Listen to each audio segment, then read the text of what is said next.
Ui. Ui.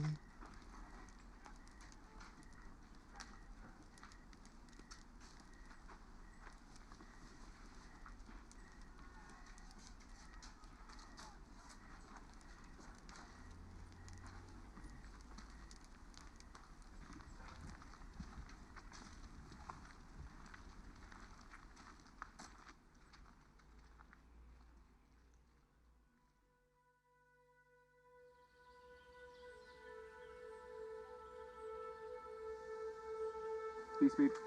I can start at the beginning. I remember that time very well. I lived in a small hut together with my little brothers and my mother and a father.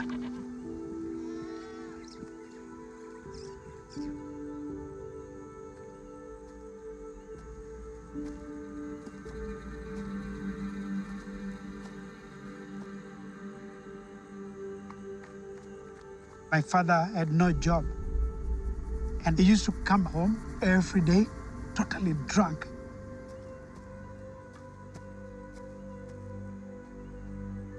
I was just a little boy. I did not know what was happening and what was going to happen.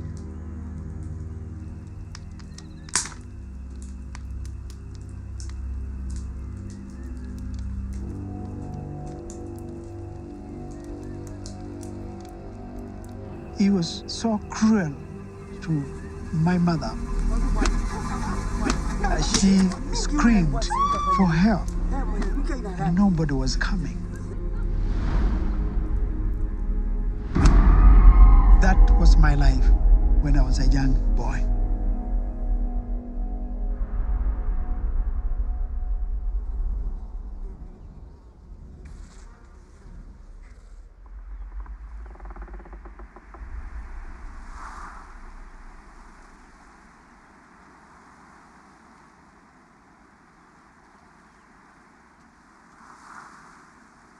I woke up, and there was nobody. Everybody had gone. I looked everywhere, but I saw nothing. And I realized that I was completely alone, abandoned, a child without parent. You can't imagine it. Me, I was that child.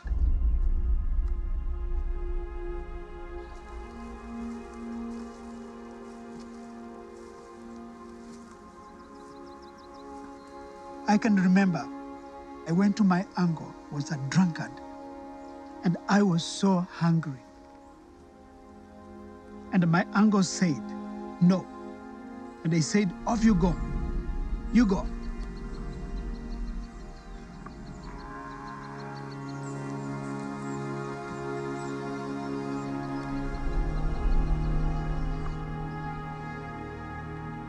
Then I started walking around the village, begging for food, pleading with people to help me.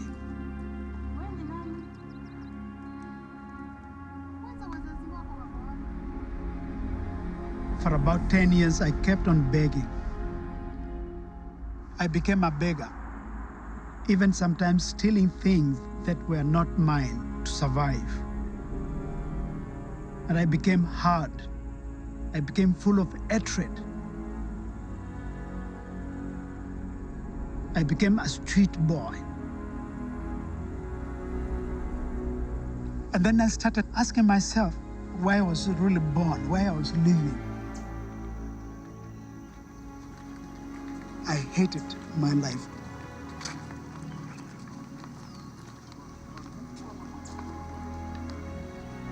And I thought, I don't really deserve to live in this kind of life. And I wanted to take away my life because there was no meaning.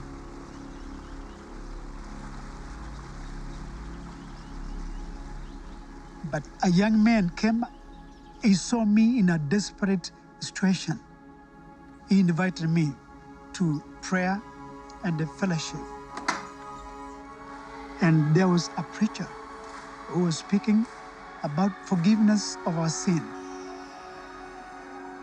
I thought, why should I trust this man? The preacher prayed. He said, work hard, and by faith, there is nothing impossible before God.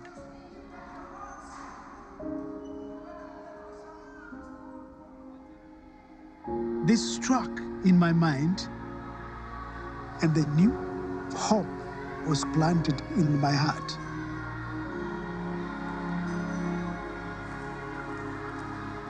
The next morning, I walked going to the city of Nairobi to get a new life. I had no money, not even a single cent in my pocket.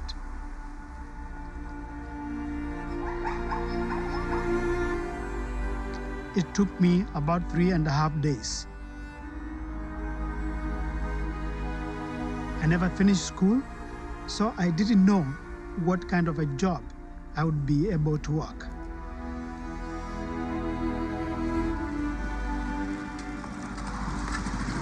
I landed to Nairobi, where there are people with money, those who have power, those who have jobs.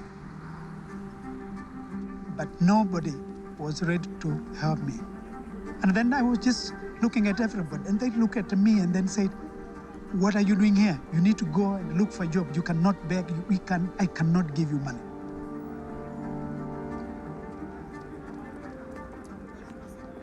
I looked in one area where there are rich people, where they have big houses, and there I was knocking everywhere. And I happened to find a gate somewhere in Nairobi. And again, here I am going to a place where I was not invited. But I'm knocking the door, and I knocked.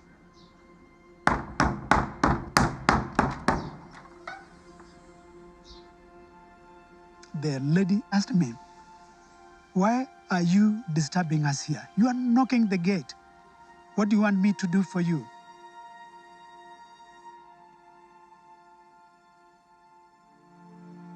When she said, come in, I was so happy to hear that. It was really my day. The lady gave me some work to do every day, cleaning the floor of our house, washing dishes, cutting grass outside the field of 2 acres. There were no machines those days. And they also gave me some food because there was food that remained in the dishes, and that's what I had after I finished work. So life became good and better than ever before.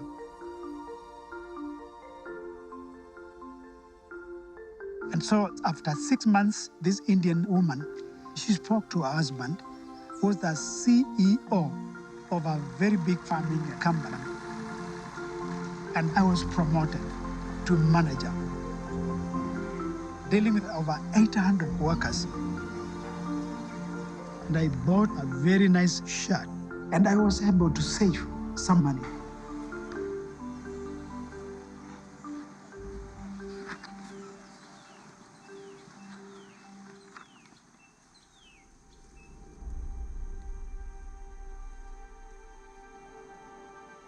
Then I saw a beautiful young lady, and then I was like, oh, well, something, touched my heart.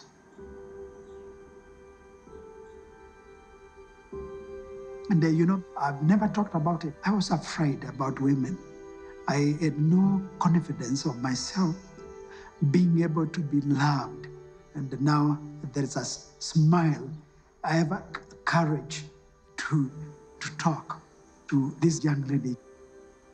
And that went so well.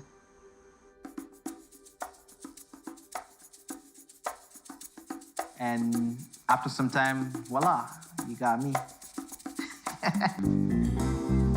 I have 8 brothers and sisters. Our first one is called Miriam. Then we have Jenny. She's more of the tough one, Then from Jenny, we have Grace. Grace is a smart one. And from Grace, we have Dondo. Dondo is more with Mama's baby. From Dondo, we have Kaleli. Kaleli is, he's the big brother. Then we have Mweni. Mweni is the one who listens to everybody. She has a listening ear. Then we have my younger brother, Dixon. More of the politician, I would say. Then we have me, the geek. Actually, we are a full football team, I think. I was so happy. I have a family, I have a car, I had a dream. I want to do business, make money and make money. And I came to understand there is a great need of matatu, which is taxis.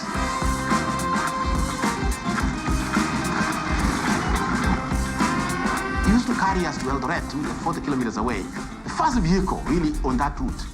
And he used to charge only 2 shillings and 40 cents, 50 cents, which is really, today it's a journey of about 300 shillings. And he was very popular, you know, and people used to wait for his matatu Puget 404 pickup. And many people liked him. They liked his vehicle. He had music also in his vehicle. He had some cassettes, CDs. He used to play music for me. And also he used to sing for me. He was singing the Jim Leaves. Jim Leaves, and Keaton Davis. Dolly Parton, Kenny Rogers, Don Williams. And there's so many rock and roll, you know, so many good music. And then everybody liked to go with my car. You're walking on quicksand, walk slow. Billy, Billy, bye, oh, watch what you say. A pretty girl will get you one of these days.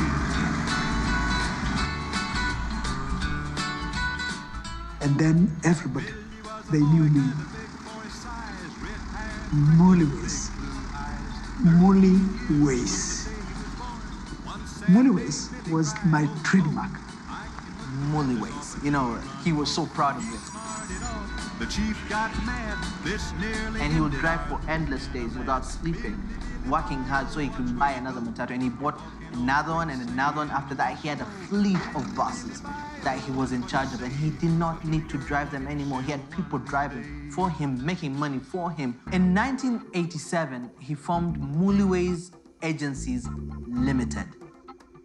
And then he moved to the next level of business. He was selling tires. He had a welding company. He had a car parts shop. From then, he opened his own insurance company. From the insurance company, he moved to real estate. Mullyways Real Estate. And out of this, with the real estate, you remain with about 20%, 30%, and that you put it in your pocket. You really feel good.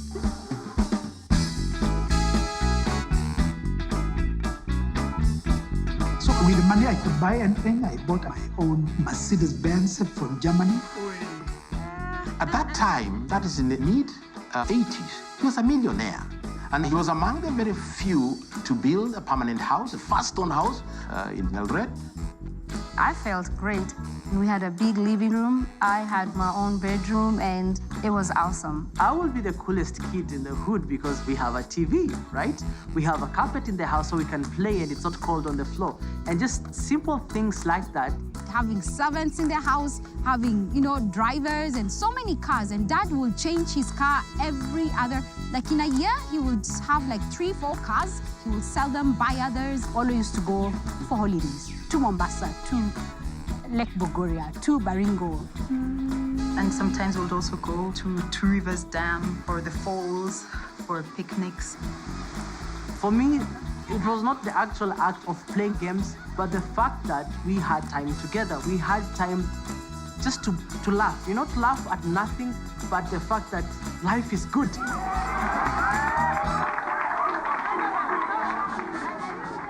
But it was becoming more and more.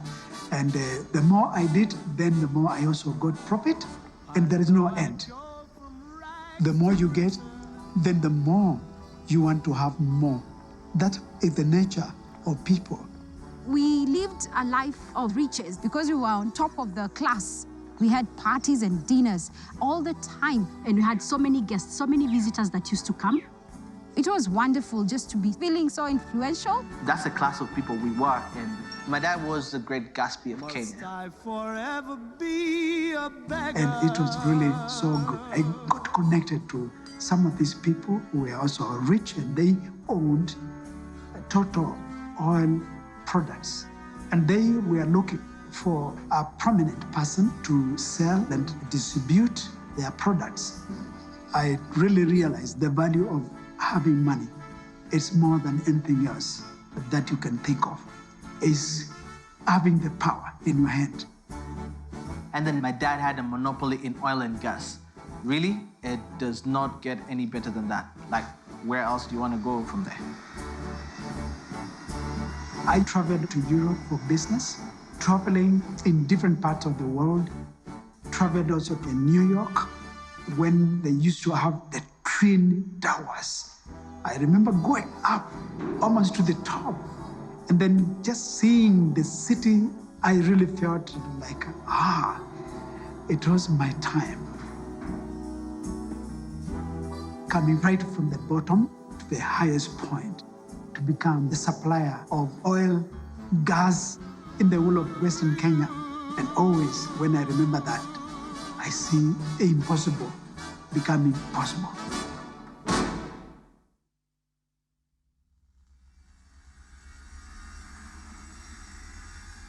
So things were really coming up so well. I had so many workers by then. Business was good. But one day, I got the shock of my life. My dad wrote me a letter. And this letter, when I read it, said, "My son, it's a long time since I last saw you. And therefore, I would like you to come as my firstborn son. Come home. There are things of great importance that you need to come and address here." And so my mind was going round and round, not knowing what to do. I can remember very well when we were very young, our brother, elder brother, Charles, we left him.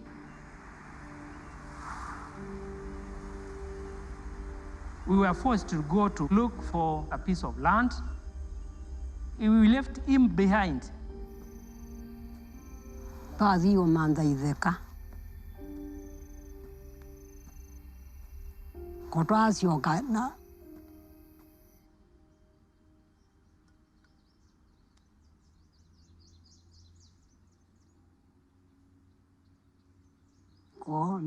Konda doi njana yo. Konda yo nadina. Undu mama wato iwe ninja. Kangundo indi tauti ati kamande ideka. Yu itwe makuweni. Undu na udire na amuiba runda.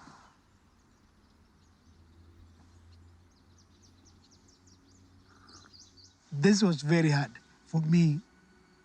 The letter that I got pleaded with me to come and intervene. I thought about it and I shared with my wife. Then I decided to go there. And I found my father was in so much trouble. He owed money to the village, but he could not pay anything. So the people in the village had a big meeting. My father was put down on the ground. Then I was asked by the chief, "What do you want us to do?" And then I said, "Do what you want." During that time, these people were furious and they were saying, "Beat him, punish him. He has done so bad to this woman." But the way my father was crying down there, that made me upset. Then I looked at the chief. I said, "Please," I said, "stop." I said, "I'm ready. I am ready to pay what they needed so that my father could be saved."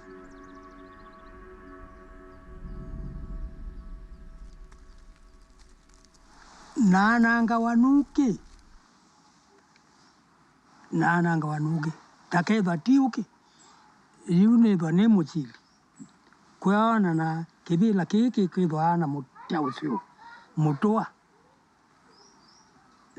nikiakwa tona kwacia nikiakwa lakini na kivenwa kioka kyanewa mwana uyu wira wa mutwa no isi ni amba wapikabu.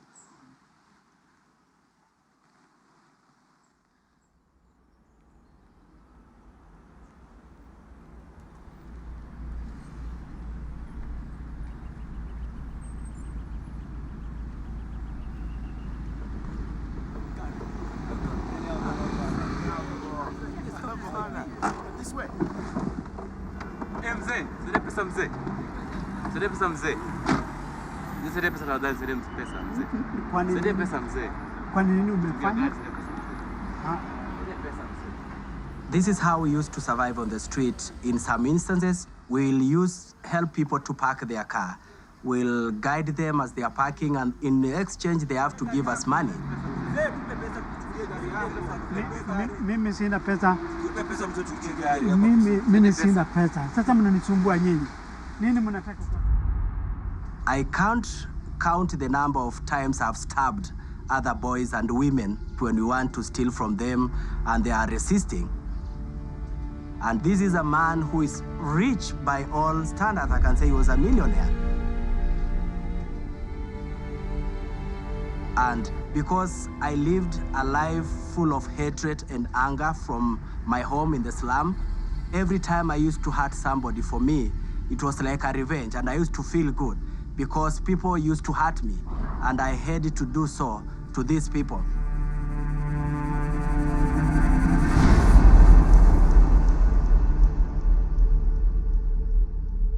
And when he comes out, his car is gone. So what can he do? He goes and reports it in the police station. My car is stolen. And that evening, he has to go back. Public transportation. Probably in one of his buses.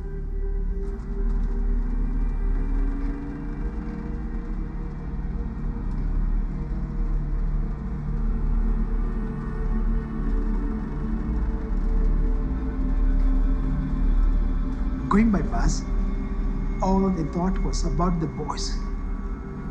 Why didn't I give these young people money? I am not feeling well. I became sick. I saw faces of me inside them. I saw myself.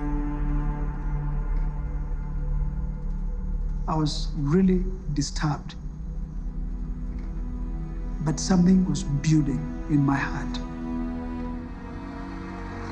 Sasa wakati huo ndio mambo yalizidi sana. Akajisikia ameumia sana moyoni. Siku moja alienda kazini, akaenda akafanya kazi, akashindwa. I was really tormented by these boys in the street. And I could not work anymore. And then I told my secretary, I told her that I was going home. I drove from my office and kept on driving and driving. I did not know where I was going. I found myself far away. And there, I stopped my car and then started crying in the car. I cried, questioning God, why have you done this to me? With all the wealth that I had, why is it that God wanted me to take me back again to the poverty? 4 hours in the car, I struggled with God.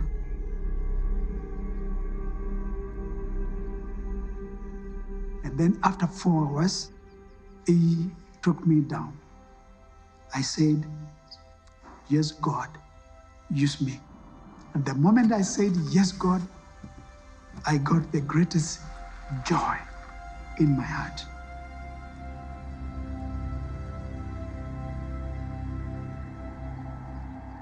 remember him coming home, and then he comes in and he sits down, and I noticed something is different about him. Every evening, we had dinner together as a family.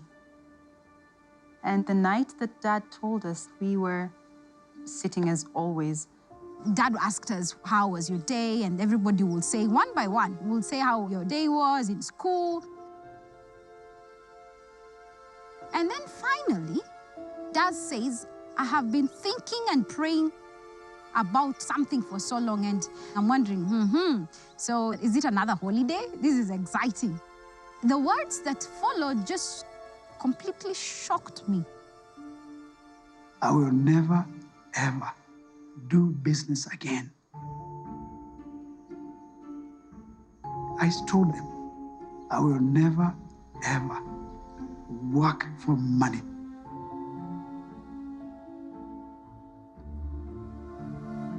My face turned onto Mom, and Mom looked perplexed.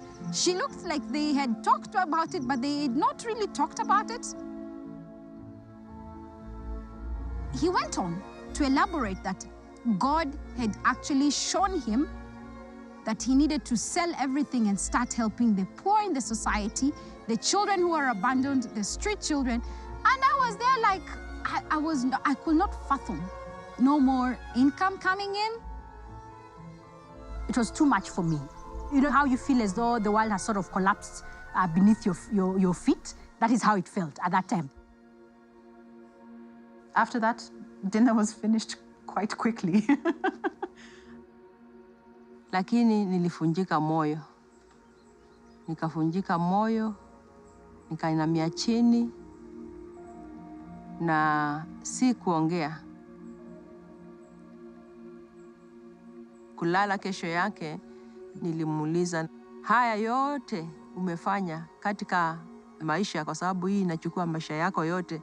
Unaona ni mambo ambayo ni jambo ambalo linafaa katika maisha yako na maisha ya familia yako? Na akaniambia ndio, niliamua kwa sababu sio mimi najua Mungu ndiye aliniita na Mungu ndiye anataka nimfanyie hiyo kazi. On a plain language, that's called total madness. That's what it is.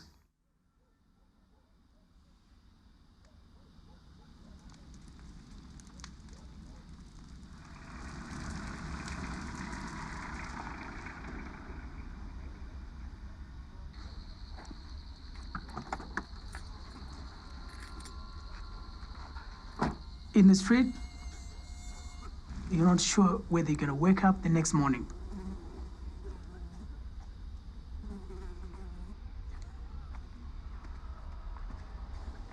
To come to the street in the middle of the night, it was really, really dangerous for him and for his life.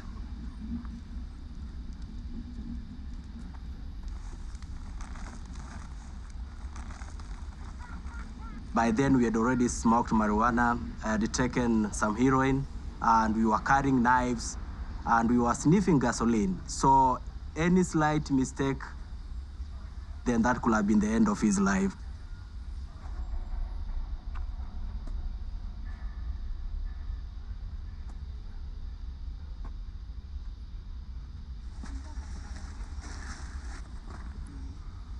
We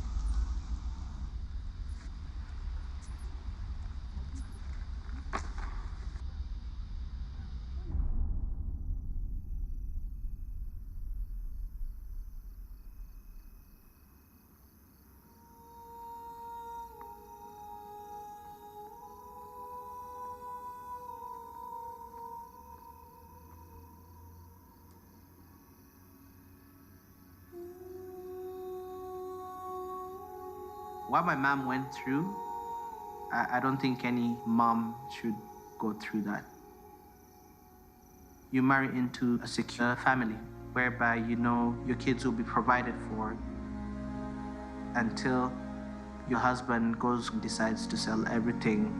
You know, how do you let go of what you hold dearly? And how do you decide when to Share your love.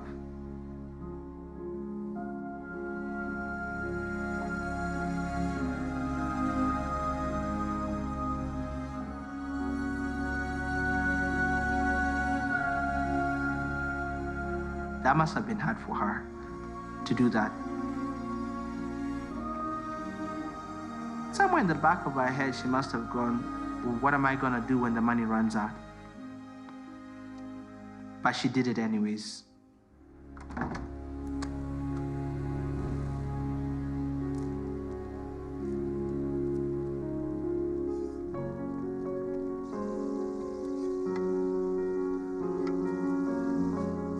Mom had to cook for the children, and she was the nurse and taking care of everything that you can think of, everything.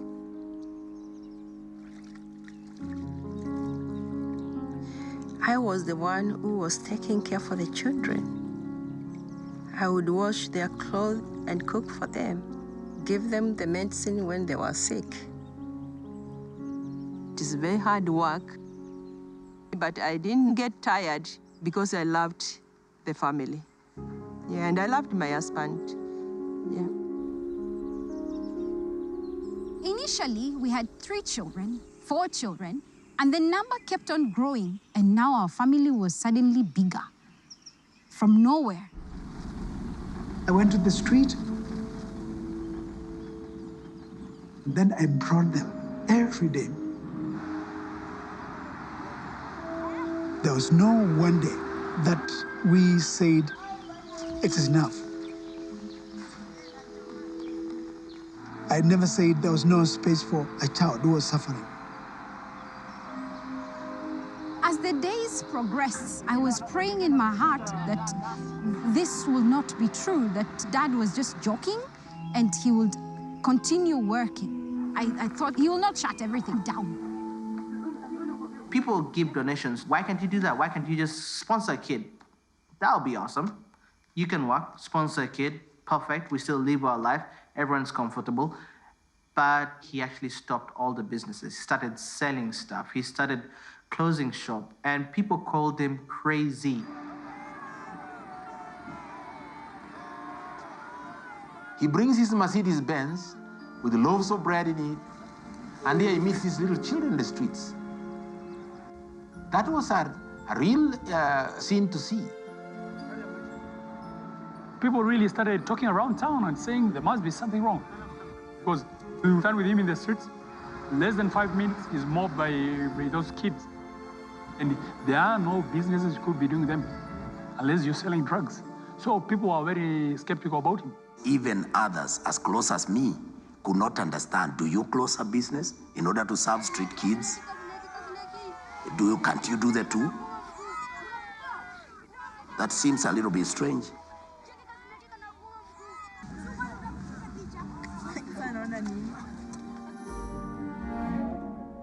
He didn't tell us that he was bringing the children in our house to share with us. I think that was really, really rude of him. They smelled so bad. They had lice on them, tattered clothes and no shoes. They broke the toilet. How that happened, I do not know. I don't know that. I think they were just stepping on the toilet and they broke it. I despise them because Mom suddenly was taking time to go and bath them. They were given one of the rooms in our house.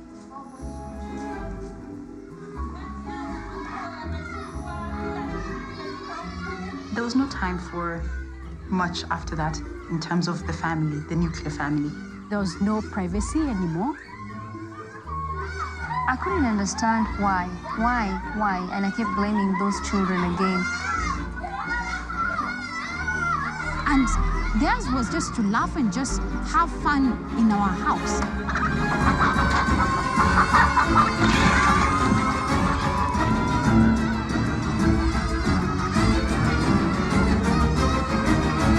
Half the time it was Mom, this is happening. Mom, this is happening. Mom. And they were playing with stones and playing with all sorts of things and breaking our windows. They were swinging on curtains. They were climbing on walls. That was unheard of before they came. The house was meticulously clean every day. It was really rough. And the children became now 100 suddenly, and we had to share some of the rooms with them. Because the kids were so many, I went to the street, brought more. Of course, he brought more children and more children and more children. And now he had to extend the house so that they had enough space for the children.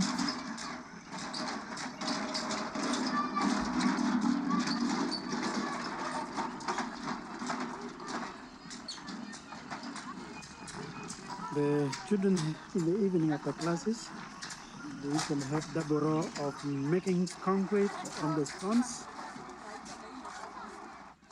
We'll have to teach them how to do some work, manual work, be able to understand the real importance of working. The compound was small. The garden had to be thrown out. Our playground had to be removed. Our swings had to be removed. The lawn had to be removed. And my dad put these wooden structures that are pretty much ugly to me. And everything had to be cemented just so that he will set up a school for the kids.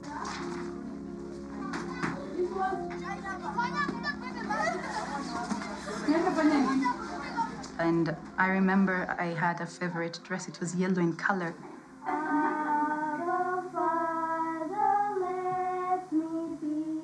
And I needed to give out my favorite dress, along with other things, clothes and shoes and toys. And it wasn't really working well, you know. It was like us against the kids. They were rough, they would fight between themselves, they want to fight with us. It was not good. I don't remember one day that my own children were happy at all.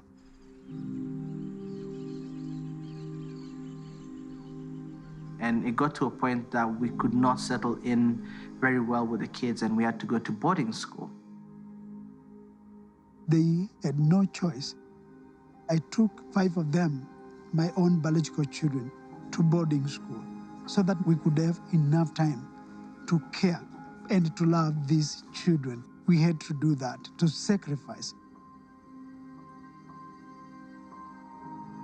Grade 1, grade 2, grade 3, I was in boarding school. I remember the whole time my dad came once for a board meeting.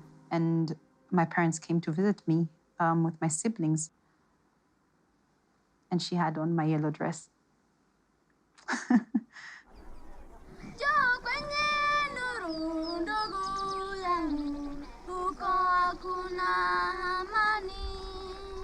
I felt like he had kicked us out.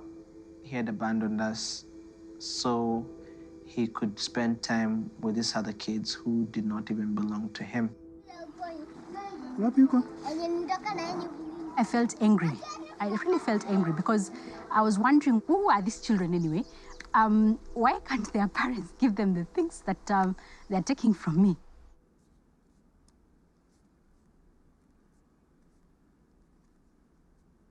My mother was a prostitute, and at that time I was 7 years.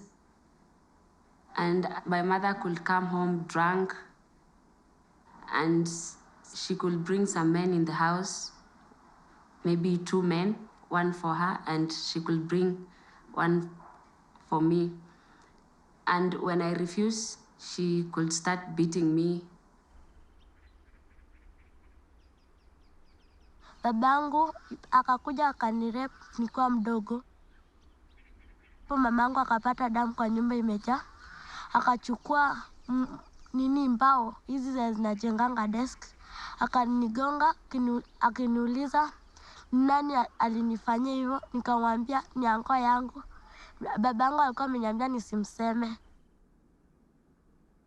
They told me that your mother was a prostitute, so she died because of AIDS. And they told me that's why we think that you have the same disease.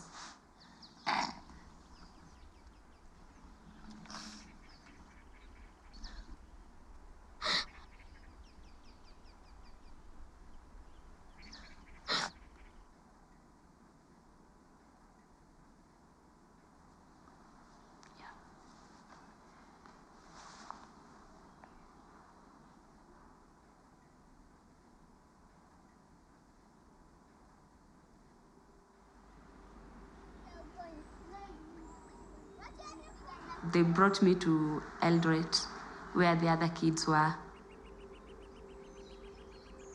They welcomed me. They did not care if I was doing prostitution. They decided to take me in.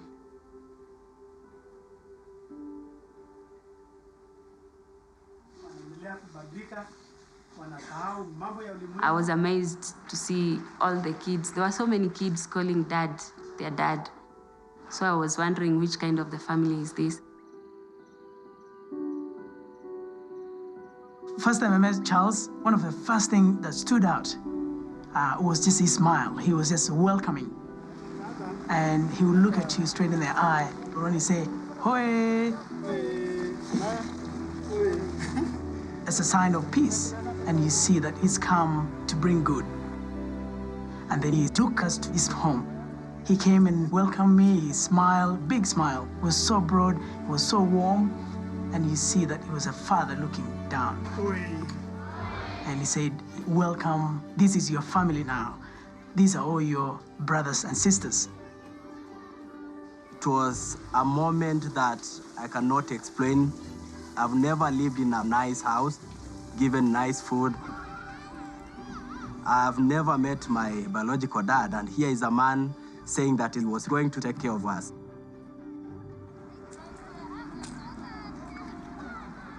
So around that time, Charles started bringing the street kids and the prostitutes into the church.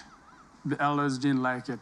The street children were considered as bad people. You can't bring them to a holy place. I was a young boy in the Sunday school classes. I still remember to this day how sad that looked.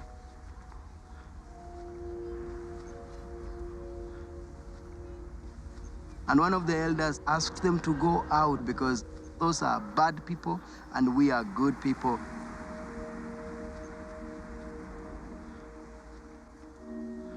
One night, the church elders had a long meeting, and a plot was hatched. They decided to chase him away. I was given all kinds of names, but I made the covenant, and I knew whom I was serving. I said, I would even rather die than to stop. So they literally kicked him out. He didn't have a choice. It was unimaginable that they would say you choose the children or choose to be in the church. Mom's friends were telling her that she needs to leave dad. She needs to divorce dad because how is this possible? They told her that dad must be crazy, that she should take him to hospital for a checkup. Nilikonda sana wakati ule kwa sababu ya mafikira. Nilikuwa nafikiria mbona watu hawa walikuwa marafiki zetu, hawatupendi. And they would ask her, how can she take this? Why can she leave this crazy man? And my mom, I'm sure as a woman, probably she thought about it. Okay. You to take. You like it? To drink.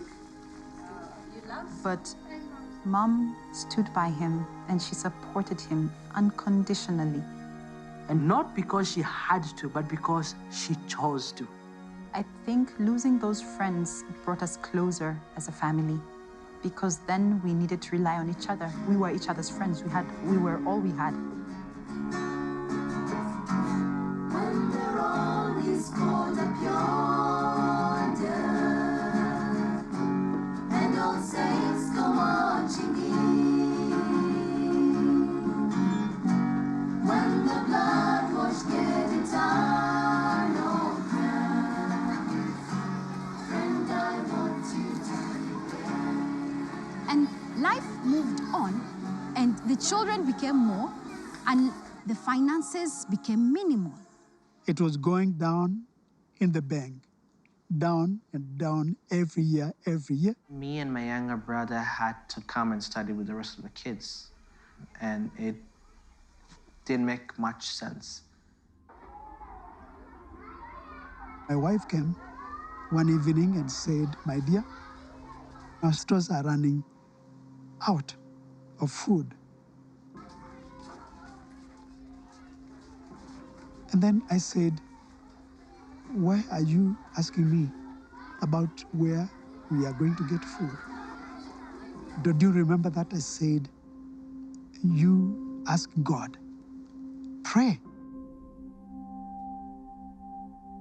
Na nikaanza kulia nikiuliza sasa watoto nitawapea nini?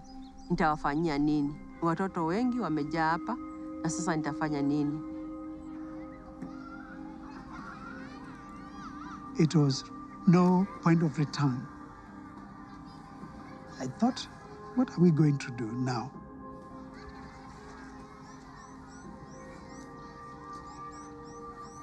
And from nowhere, we heard the bell in the gate ringing, and someone went to check, and there was a lady we did not know. And she came with a truck full of food.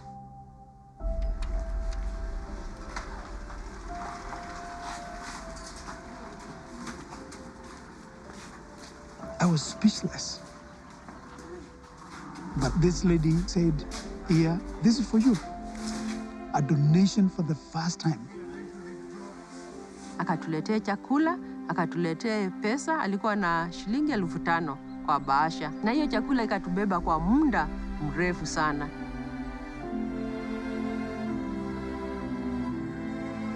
And even for us that were watching him and listening to him, we were all amazed.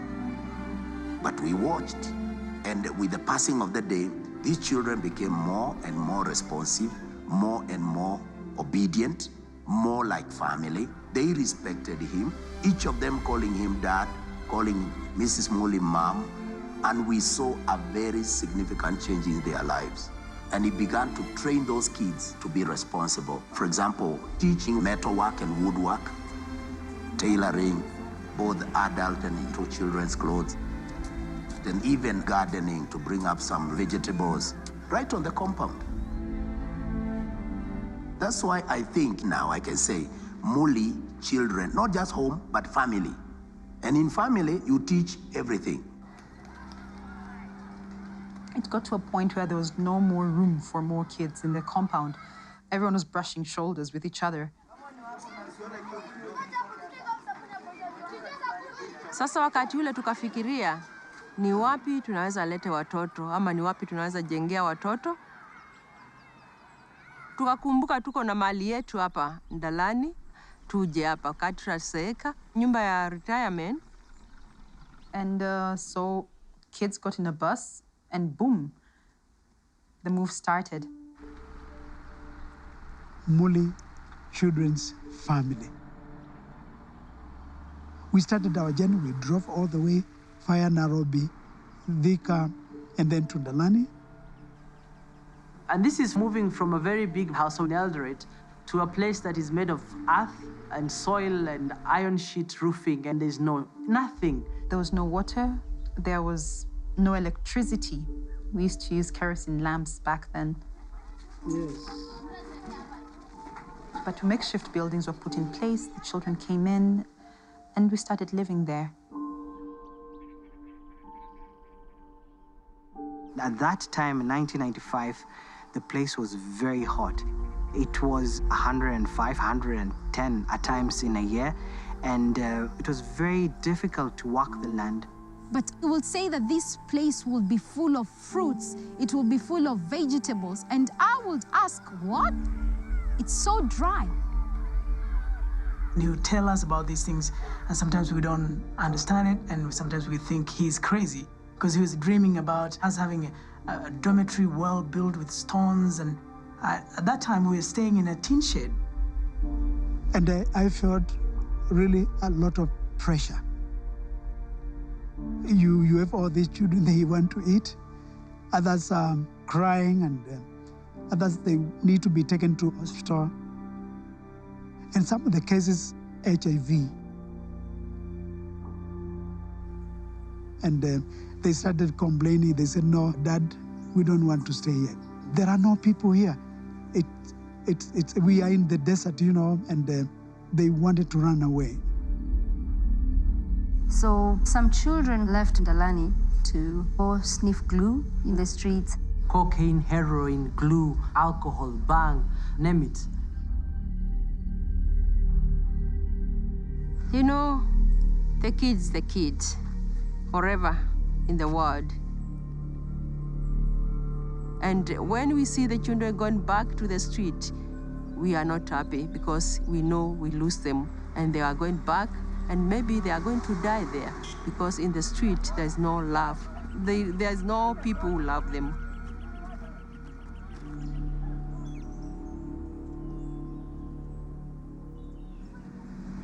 I always go back along the street, in the slum, everywhere, looking for them. And then when I find them, they always said, we cannot believe it. This must be a dream. I tell them, please, this is your home.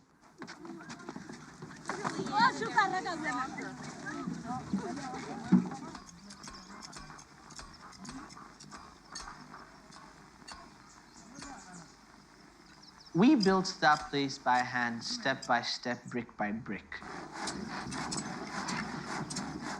We built every building, every foundation that was laid there. I learned about construction with the rest of the children. I learned how to put brick on mortar, how to make the ratios of cement, sand, and ballast, and all that. And right now, I have so many skills that I learned as I grew up that even now I can use them in my day-to-day life.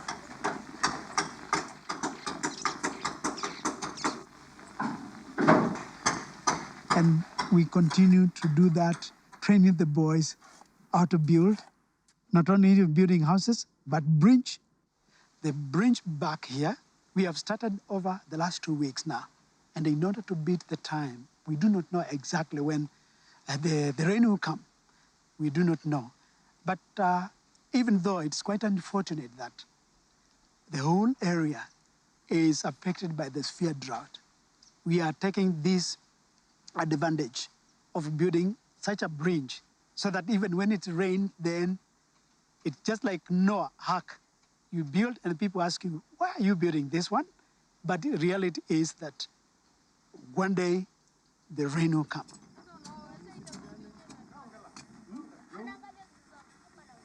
During the drought, we did not have any water that we could boil from the river. So he had to drive 4 hours every day to Nairobi to get water so that the kids here could have water to drink. It was a really hard time for this country as a whole. Hello. Wow. They took water 4 days ago. That's when they had water last.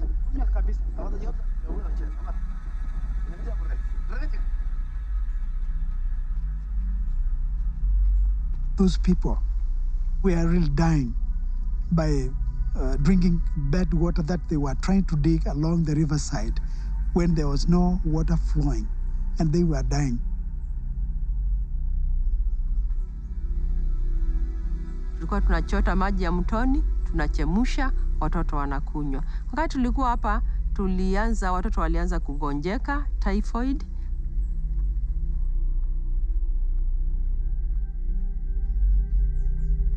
I remember a young boy, his name was Oscar Kiberenge. He got sick. It was because of the water.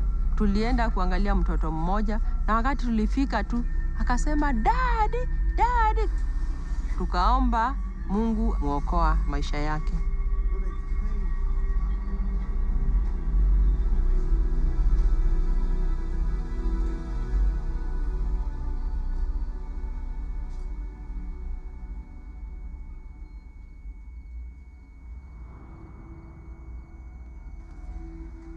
He was very low during that time. He was trying to figure out, God, you cannot give me these kids here for them to die in my hands.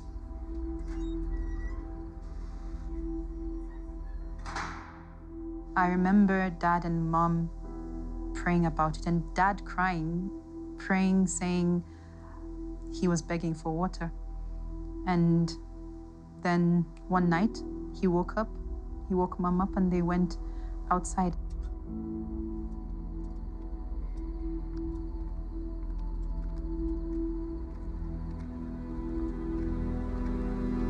And they walked from the house where they were staying. And he felt a voice telling him to walk up straight, turn, and that's the place where water will come.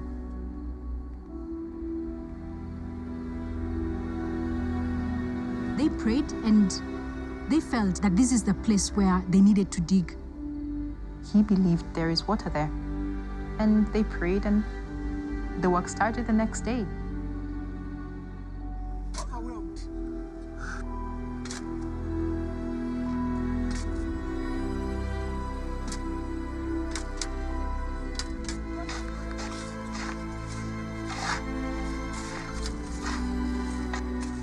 It was hard to believe him, very hard. Most of the workers did not believe it, so they did not want to start digging. They refused actually to be part of it. And as the kids, we came and we started digging. When we started digging, My brother, Dixon, and Isaac, they dug for the water. Now, this is after trying to dig a couple of boreholes with machines, going a couple of 100 feet down to get water, and we do not have any water. And this guy goes like, we need to grab a couple of mattocks and start digging. That is total craziness. Most of us not believing. We started digging for a couple of days, and we dug, and we got to this hard rock. It's a volcanic rock. And, we called my dad and we told him, we've dug your vision, and this is where it's taken us. We have a rock, and there's no water, so, what should we do? My dad says, I was shown water here, and just keep on digging.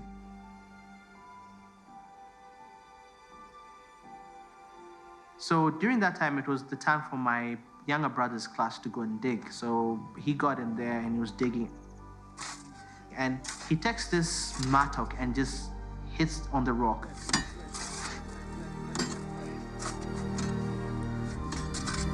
and all of a sudden, water got out. I remember my brother yelling like, "Hey, Dad, Mom, we got water." And my dad's like, "What?" And there was water that just came out pouring from the ground. And there was a lot of commotion and everything because it was unheard of.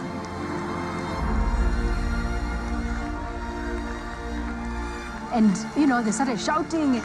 They're shouting, "Maji." Maji means water. They were shouting, "Water, water," because it was actually coming.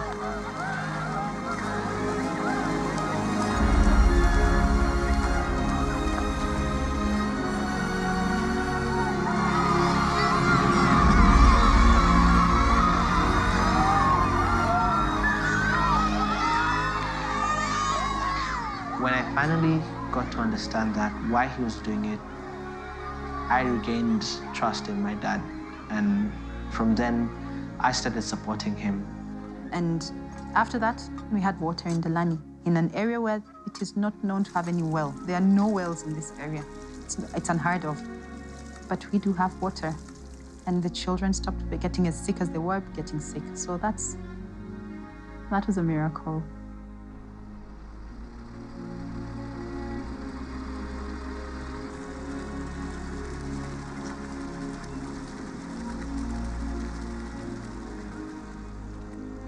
A water purification system was set up, and from that there was a water tower that was constructed, and this was able to supply water not only to the children, but also we got water also for the use in the farm, and that's where it began. And over a period of time, the number of children grew all the way to more than a couple of hundreds to 1,000, and the need to feed the children was very high. And Dad was thinking on how to be self-sustaining. And that's where the farming part really took a different turn. The idea of us being able to be self-reliant was a very paramount aspect of how my father was viewing the entire project. People in Africa, in Kenya, they owe even the government, they depend on donation from the Western world. And then I always feel like, what can we do as Africans to change that attitude? My father noticed that and started to think through how he could do something differently to be able to complement the donations that we were having. Because I used to beg, a beggar has got no choice. That's something I hated. And for that reason, I said I will never beg. And then I kept on thinking, how can we build a project that would be self-sustaining? As we began, we said with the 1 hectare outdoor with oxen, now to 500 acres using a tractor. And right now, as we're seated here, we're looking at crops that are growing so well. Production is so many times the conventional outdoor production. We're able to sell excess that we produce from here in the European market so that we can have some income to sustain Muli children's family. Then in 2003, we got to design a hydroponic system, which is a greenhouse covering about 600,000 square feet. So the water will collect as rainwater on top of the greenhouses, and it's conveyed through a piping system into reservoirs. That water will be used to carry out fish farming. This is a new venture. We are trying to put up some fishes here. On my right is 2,000, a small dam here. This is something that we want to do, train people how to fish, and train people how to eat and getting the fishes. So that's what I mean. Yeah, so you see, little fingers has really grown to big fish like this. Yeah. After harvesting water from top of our greenhouses, which is almost 1 billion liters, then we use that water to irrigate the trees. And we are gathered here with one purpose, to plant trees in order to change our climate. We can do something with our own hands, and we don't have to wait for the government to tell us what to do, because this is our Kenya, this is our future. To plant trees so that we can attract water to these places. You can see it's very dry. We hope to come here over and over again until we turn this Yata zone into a forest. Since 2004, we've planted over 1.5 billion trees in this property alone. The water goes up and forms the clouds, and from forming the clouds, we have rainfall. With trees being planted annually, we have been able to create a microclimate, and therefore we have more regular rainfall.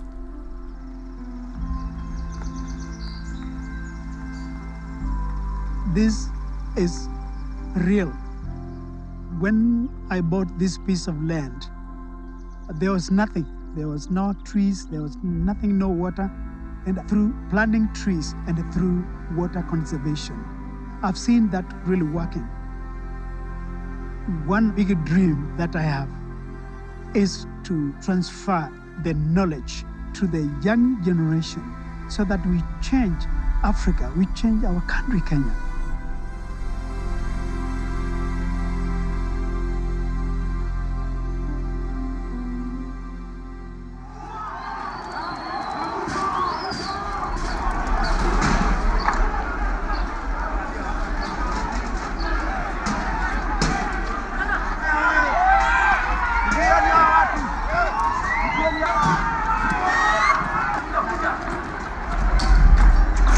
This is what's been unleashed in Kenya. Ethnic warfare at its most basic and most brutal. A man being murdered because he belongs to a different tribe.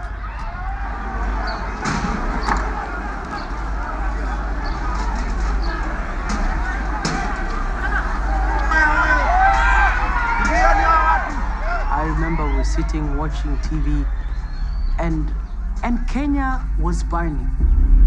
And we were sitting there, and I remember my dad called us and he said, "We can't let this happen. We have to do something."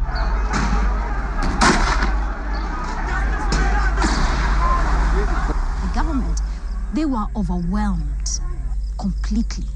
And the children did not have food. Dad had said, if we don't step in, children are going to die.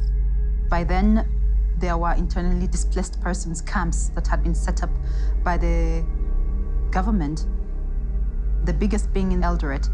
So when Dad said that, it was automatic for us that, okay, work, let's go and work.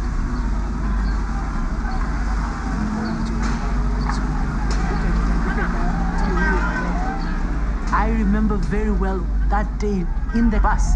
Buses had been burnt on the side of the road. There were dead bodies everywhere. We were also scared. What if we get killed ourselves? The authorities there did not want Dad to actually come in because they felt that they had control. But Dad, he said, even if you refuse me to bring food, I'll still bring food. That is how we started.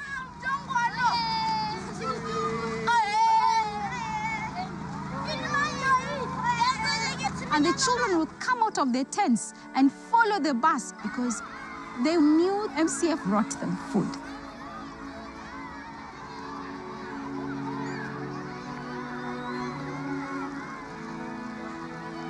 For a whole year, the year 2008, we gave out food to these children. Over 2,400 children every single day.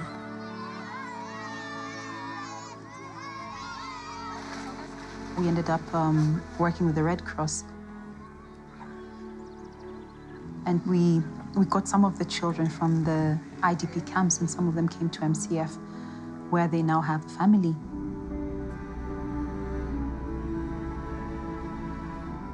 We are one family.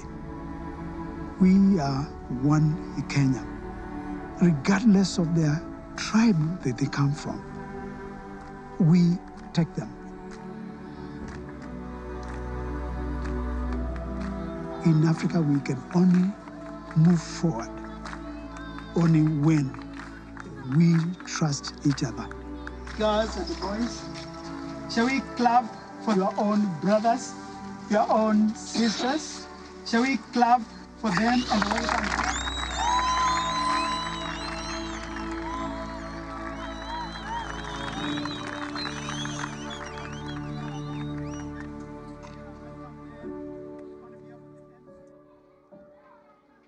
MCF never stops growing.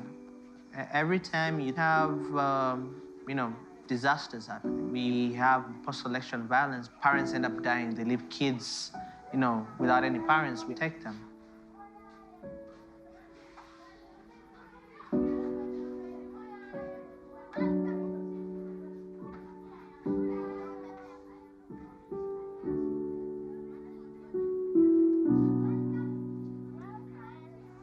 I think that's part of what the world is today. And I don't think there's one day we'll say enough is enough. It's not the kind of business or where you go like, we want to do this for 1 year and we're done. This is a lifetime thing. Dad, we thank God for you coming in this world. May your new age open your opportunities not only to us, but to the world at large. We love you, Dad, and we always cherish what you have made us to be. We are what we are because of you. Alafu hii cake tutaona vile ilivyo, alafu daddy. After high school, Dr. Charles Muli took me to university. After graduating, I went back and did master in psychology. And now I'm working with an NGO based in Atlanta, Georgia, and Marietta. And I realized Dr. Charles Muli's dream and prophecy is coming to pass. Currently, we are the defending champions of East, Central, and Southern Africa, and we'll be representing Kenya in the Olympics for martial arts by the end of this year. Out of 935 schools, Muli Children's Family was #1 on national examination.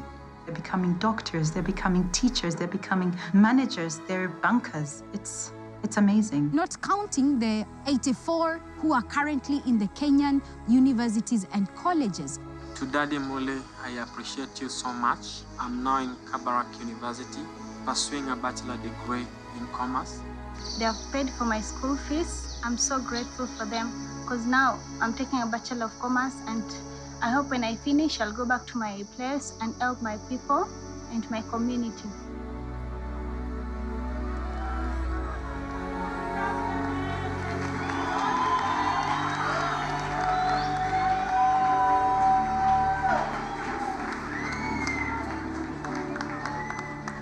One day, the Lord may take me home an internal home, then they could be able to manage this place. But I don't have one particular person, not even my own son or my own daughters, because this is not my doing, this is not my property, this is not my work. He chose me, like he did to Moses, to be able to do this work faithfully. And that's why over the years now, I'm no longer worried. I cannot tell the world who are those people who would really take over when I am not alive.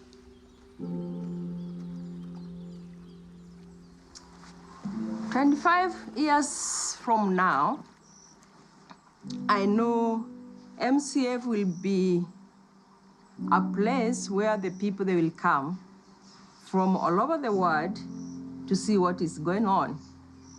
And I know the kids, those who went through in our program, I know there will be big people in the society, and also in the Kenya, also in Africa, and maybe in the world. I know there's no limit in MCF. For you to be here, for you to be alive today, it's a miracle. For you to be the way you are, it is God's miracle. Let me tell you, I work 25 years, and I work because I know everything is possible. I'm telling you, let's remain focused in our studies and in everything that we do. Let us remain focused. Let us work hard so that we change the world.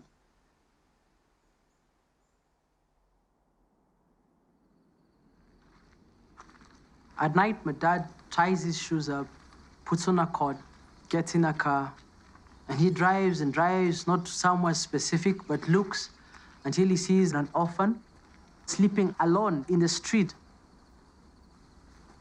And the first thing he says, "Oi, oi, oi."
yake siogopi tena.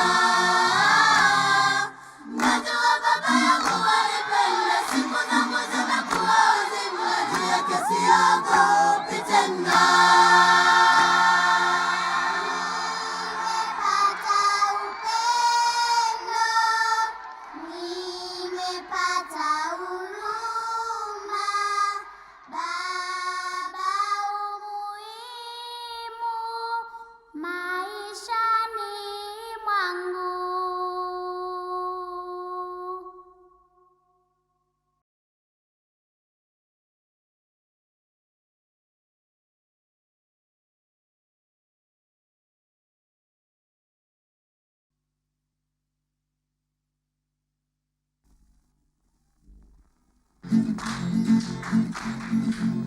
Yahweh, Yahweh, Yahweh, Yahweh.